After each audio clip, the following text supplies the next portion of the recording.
Bismillahirrahmanirrahim. Assalamualaikum warahmatullahi wabarakatuh. Saya Ramadhani Firdausi, kelas PIB, akan menjelaskan kembali materi fikih jenayah tentang konsep hirabah dalam hukum Islam dan hukum positif di Indonesia.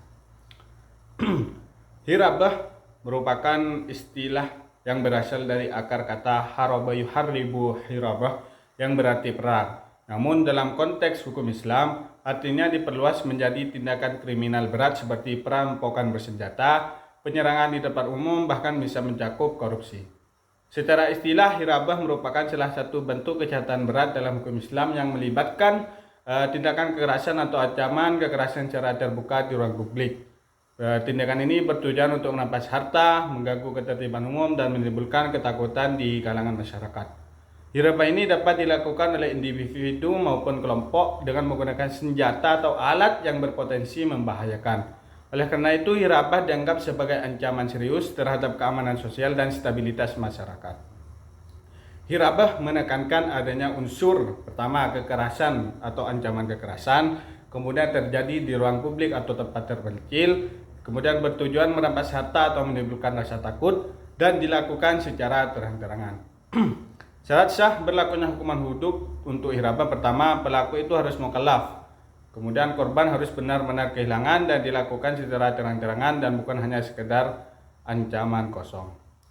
Berdasarkan Al-Quran surah Al-Maidah ayat 33, sanksi bagi pelaku hirabah ditentukan sesuai tingkat kejahatan. Pertama, yaitu pemotongan tangan dan kaki secara bersilang jika hanya mengambil harta.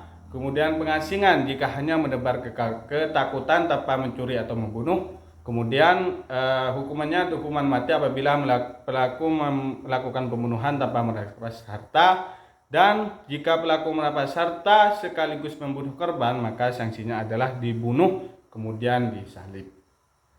Dalam hukum positif Indonesia, KUHP tidak menggunakan istilah perampokan, tetapi memakai istilah pencurian dengan kekerasan yang diatur dalam pasal 365. Ini merupakan bentuk pencurian yang diperberat karena disertai kekerasan atau ancaman.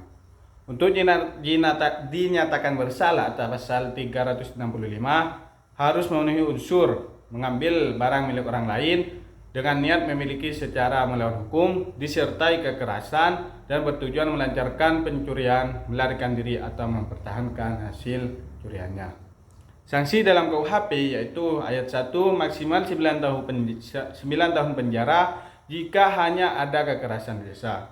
Kemudian ayat 2 maksimal 12 tahun jika dilakukan di malam hari oleh lebih dari satu orang atau menyebabkan luka berat. Dalam ayat 3 maksimal 15 tahun jika mengakibatkan kematian. Dan ayat keempat yaitu hukuman mati penjara seumur hidup atau 20 tahun jika dilakukan oleh 2 orang atau lebih dan menyebabkan kematian atau luka berat. Jadi hukum Islam memandang hirabah sebagai tindak pidana berat yang mengganggu ketertiban umum dan menentang kehendak Allah. Hukumannya tetap dan bersifat transenden. Sedangkan hukum di Indonesia mendekati perampokan secara progresif, yaitu dengan klasifikasi dan sanksi yang berjenjang sesuai beratnya kejahatan dan kondisi sosial. Kode sistem hukum sepakat bahwa perampokan merupakan kejahatan serius, namun perbedaannya terletak pada dasar filsafat dan implementasi hukumannya.